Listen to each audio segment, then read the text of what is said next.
بسم اللہ الرحمن الرحیم۔ السلام علیکم۔ میں آج آپ کے لیے انتہائی خوفناک اور سنسنی خیز کہانی لے کر حاضر ہوں۔ پیش خدمت ہے ایک رات کی ملکہ۔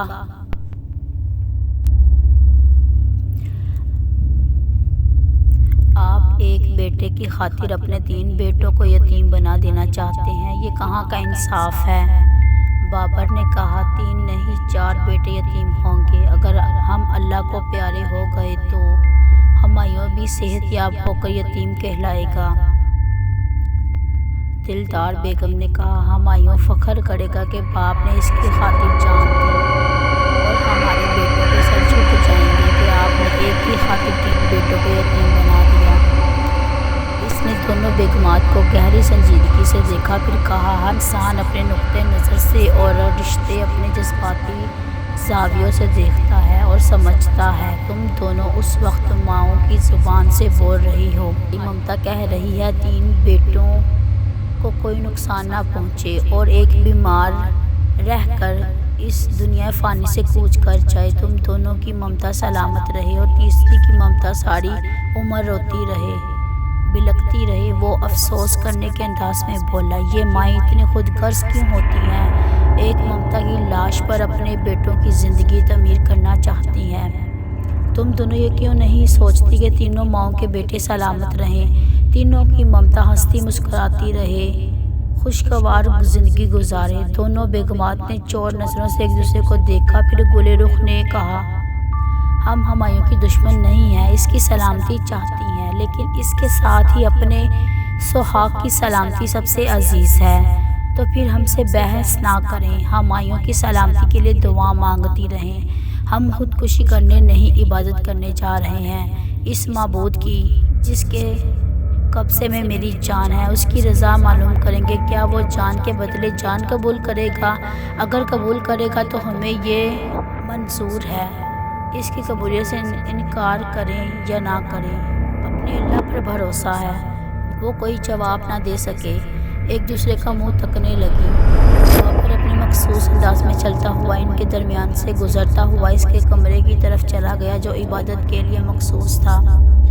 بیگمات کو چپ لگ گئی تھی۔ عمارت کے ہر حصے میں کنیزیں، خادمیں دم سادے ہاتھ باندھے کھڑی تھیں۔ ان کے آقا، ان کی بیگمات، ان کے آقا پر برا وقت آیا تھا۔ اگلی چند گھڑیوں میں ماتم ہونے والا تھا یا صحت یابی کا جشن منایا جانے والا تھا۔ باہر بارش کا زور کم ہو گیا تھا، لیکن بادل گرج رہے تھے اور جیسے کوئی پہاڑ ٹوٹنے والا ہو۔ باہر بارش کا زور کم ہو گیا تھا، لیکن بادل گرج رہے تھے جیسے کوئی طوفان آنا چاہتا ہو۔ بابر وضو کرنے کے بعد مغرب کی نماز ادا کر رہا تھا۔ حالات کے گرجنے اور برسنے کا طور بس یہی رہ گیا تھا کہ سجدے میں گر گرا کر رب العزت سے رحم کی بھیک مانگی جائے۔ وہ خود غرض نہیں تھا، عادی تھا۔ شراب نوشی سے توبہ کرنے کے بعد تہجد کے وقت عبادت میں مصروف رہنے لگا تھا۔ اسے یقین تھا کہ اس کا ایمان تھا کہ اسے عبادت کا پھل ضرور ملے گا۔ وہ بندہ دروازے کے پیچھے مناجات میں مصروف تھا اور ہمایوں کی خوابگاہ کے کھلے ہوئے دروازے پر اختری سر جھکائے بیٹھی تھی۔ عبادت کے اپنے اپنے طریقے ہوتے ہیں۔ وہ چپ تھی مگر محبت کے معبود میں اپنے شہزادے کے لیے زندگی کی بھیک مانگ رہی تھی۔ ایک سجدے میں یوں سر پیٹ رہی تھی جیسے محبوب کو جان کی مان نہ مل رہی ہو تو وہ جان سے چلی جائے گی۔ وہ جھکی جھکی نظروں سے خوابگاہ کے اندر دیکھ رہی تھی۔ وہاں بستر علالت پر پڑا ہوا شہزادہ صاف نظر آ رہا تھا۔ ایسے وقت راہداری میں کھڑے ہوئے خواجہ سرا حضرت بادشاہ بابر کی عبادت گاہ پر کھڑے نظر آ رہے تھے۔ ایک طرف کھڑی ہوئی دلدار بیگم اس کے پیچھے پیچھے چلتی ہوئی بولی، آپ کی شریک حیات ہے، اپنے مجازی خدا سے التجا کرتی ہے، خدا اپنا فیصلہ ضرور سنائے گا۔ وہ جیسے گونگا اور بہرا ہو گیا تھا، نہ کچھ بول رہا تھا نہ سن رہا تھا، سر جھکائے زیر لب کلام پاک کی آیات پڑھتا راہداری سے گزر رہا تھا۔ گلے رخ نے بھی اس کے پیچھے چلتے ہوئے کہا، بے شک شہزادے ہمایوں کے لیے جان کا صدقہ دیا جائے، لیکن وہ آپ کی نہ ہو۔ ہمارے 2 بیٹے ہیں، ہم ان میں سے کسی کو بلا لیتے ہیں، آپ اس کی جان کا صدقہ دے دیں، ہمیں ہر حال میں آپ کی سلامتی عزیز ہے۔ یہ بادشاہ کو محض خوش کرنے اور متاثر کرنے والی باتیں تھیں، ورنہ اس کے دونوں بیٹے وہاں سے سینکڑوں میل دور تھے۔ ان کے حاضر ہونے میں 2-4 دن لگ سکتے تھے، اتنی دیر میں اندھیرا ہو سکتا تھا۔ خوابگاہ کے کھلے ہوئے دروازے پر ماہم بیگم کھڑی ہوئی تھی اور اختری اس کے قدموں میں بیٹھی جھکی جھکی نظر سے خوابگاہ کے اندر دیکھ رہی تھی۔ ان لمحات میں جذبات کی شدت ایسی تھی کہ زبان چپ ہو گئی تھی، دماغ سن ہو گیا تھا، صرف آنکھیں دعائیں مانگ رہی تھیں۔ پھر ماہم بیگم اور بادشاہ بابر اندر چلے گئے، دروازہ بند ہو گیا۔ وہ گرنے کے انداز میں چوکھر سے لگ گئی۔ بابر نے اندر آ کر بیٹے کو بڑے جذبوں سے دیکھا، پھر ایک گوشے کی طرف اشارہ کرتے ہوئے ماہم بیگم کو سمجھایا کہ وہ چپ چاپ وہاں بیٹھ جائے۔ روشن دان سے بارش کا شور سنائی دے رہا تھا، بادل گرج رہے تھے۔ وہ آہستہ آہستہ چلتا ہوا بیٹے کے سرہانے آیا۔ کڑکتی ہوئی بجلی کی لمحاتی چمک روشن دان کے ذریعے کمرے میں آ کر بجھ گئی۔ بابر نے زیر لب کہا، اے ہمارے معبود، اے میرے پیارے رب، اے میرے رب العزت، ہمارا بیٹا گردش میں ہے، ہم بھی گردش میں آ رہے ہیں، بیٹے کے گرد 3 چکر لگائیں گے، اپنی جان کا صدقہ اتاریں گے۔ اے مالک مختار، اسے قبول فرما، اسے قبول فرما، آمین۔ وہ بسم اللہ پڑھ کر دائیں طرف گھوم گیا، پھر اس بڑے سے جہازی پلنگ کے اطراف ایک قدم آگے بڑھتے ہوئے زیر لب کہنے لگا، یہ ساری سانسیں تیری ہیں، سانسوں کے آنے جانے پر سانسیں آتی جاتی ہیں، کبھی جاتی ہیں تو پھر نہیں آتی، اور ہم پھر آنے کی دعائیں مانگ رہے ہیں۔ کڑکتی ہوئی بجلی کی لمحاتی چمک آئی اور گئی۔ وہ بیٹے کے سرہانے سے پاؤں کی طرف گیا۔ اے میرے معبود، لبے دم ہے یہ لخت جگر، ایک بادشاہ فقیر ہے تیرے در پر۔ وہ پھر پاؤں کی طرف آنے لگا۔ ہم فقیر ہیں، جاں پناہ تو ہے، تو ہر چیز پر قادر ہے، ہم تیرے آگے دم نہیں مار سکتے، اپنی جان وار سکتے ہیں۔ ماہم بیگم ایک گوشے میں دم بخود بیٹھی ہوئی تھی، ایک باپ کی بے مثال محبت اور قربانی کے جذبے کو عملی صورت میں دیکھ رہی تھی۔ ایک چکر پورا ہو چکا تھا، دوسرا جاری تھا۔ اس کی بھری بھرکم مگر دھیمی دھیمی سی آواز بھری ہوئی تھی، ہم تیرے در کے غلام ہیں، فقیر ہیں، ہم تیرے آگے ہاتھ پھیلائے ہوئے ہیں، تیرے آگے ہتھیار ڈال نہیں رہے، اللہ پاک ہماری مدد فرما۔ تمام عمر موت کی آنکھوں میں آنکھیں ڈال کر قوت اقتدار اور فتح مندی کے لیے لڑتے رہے ہیں، آج پہلی اور آخری بار بیٹے کی آنے والی موت کے آگے ہتھیار ڈال رہے ہیں، صدقے کے طور پر اپنی جان کا نذرانہ پیش کر رہے ہیں۔ قبول کر میرے اللہ، قبول فرما میرے پاک پروردگار عالم۔ دوسرا چکر اختتام کو پہنچا، تیسرا اور آخری چکر شروع ہوا۔ اس گوشے میں بیٹھی ہوئی ماہم بیگم اپنے مجازی خدا کو دیکھ رہی تھی، دل ہی دل میں کہہ رہی تھی، اے رب العزت، یہ وہی دراز قد اور بہادر بادشاہ ہے، یہ ہٹے کٹے جوانوں کو اپنی بغلوں میں دبوچ کر اس کو ہرا دیتا تھا۔ تو قوی ہے، قادر ہے، تو ہر چیز پر قادر ہے۔ تو نے اس بادشاہ کو اتنی قوت دی کہ اس نے کمال قوت ارادی کا مظاہرہ کیا، دریائے گنگا کے چوڑے پاٹ کو مسلسل تیرتے ہوئے پار کیا تھا۔ آج تک اس انسان میں یہ حوصلہ پیدا نہیں ہو سکا۔ اے میرے معبود، یہ فولادی انسان تیرے آگے دم نہیں مار سکتا، لمحہ بے دم ہو رہا ہے، میرے بیٹے کو صحت دے، سلامتی دے، تاکہ اس کی بھی جان میں جان آ جائے۔ تیسرا اور آخری چکر پورا ہو رہا تھا۔ وہ دونوں ہاتھ بلند کر کے گر گراتے ہوئے کہہ رہا تھا، اے مالک مختار کل کائنات، تو نے جو قوتیں ہمیں عطا کی ہیں، وہ ہمیں جان سے عزیز بیٹے کو عطا فرما، جو کمزوری اور مرض الموت بیٹے کو دے رہا ہے، اسے باپ کی طرف منتقل کر دے۔ کل کائنات تیرے اختیار میں ہے، یہ بابر اس کائنات کا حقیر ذرہ ہے، اس کی دعا قبول فرما۔ اے فتح اعظم، تیرے سامنے حقیر ہے، فقیر ہے، اس کی جان کا صدقہ قبول فرما۔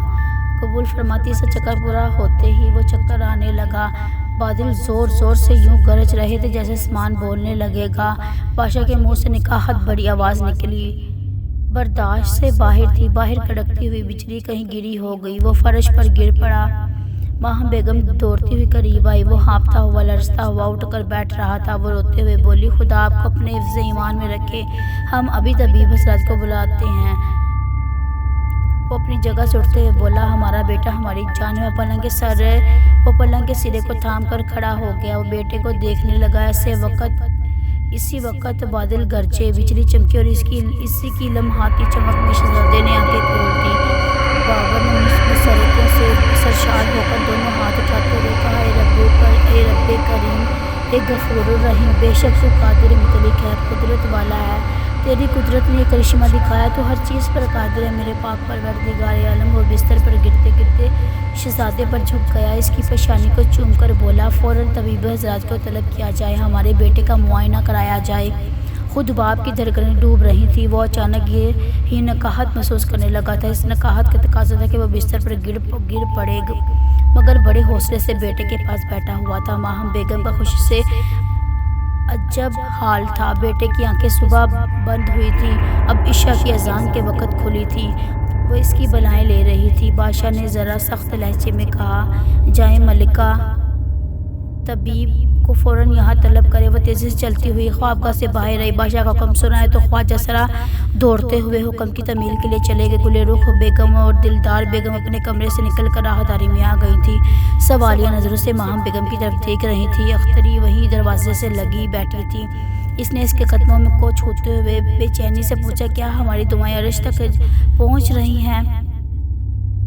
ان سوکنوں کو ماہم بیگم کے چہرے کی رونق ہی بتا رہی تھی کہ دعائیں شرف قبولیت حاصل کر چکی ہیں۔ وہ بڑی رکونت سے بولی، جسے اللہ رکھے اسے کون چکے، ہمارے بچے پر 7 پیروں کا سایہ ہے۔ وہ آگے بڑھتے ہوئے سوکنوں کے درمیان سے گزرتے ہوئے بولی، ہمارے بادشاہ نے مکمل ایمان اور یقین کے ساتھ عبادت کی ہے، اپنے خدا کو راضی کیا ہے۔ وہ آگے بڑھتے بڑھتے رک گئی، پلٹ کر سوکن پر نظر ڈالتے ہوئے بولی، ہمارے بادشاہ نے ایک باپ کی بے مثال محبت اور قربانی کا ثبوت دیا ہے، خدا کا لاکھ لاکھ شکر ہے۔ ہمارے بیٹے نے آنکھیں کھول دی ہیں۔ وہ خوشخبری سنا رہی تھی، لیکن یہ خوشخبری بندوق کی گولیوں کی طرح ان کے سینوں میں لگ رہی تھی، ان کا سینہ چھلنی ہو رہا تھا۔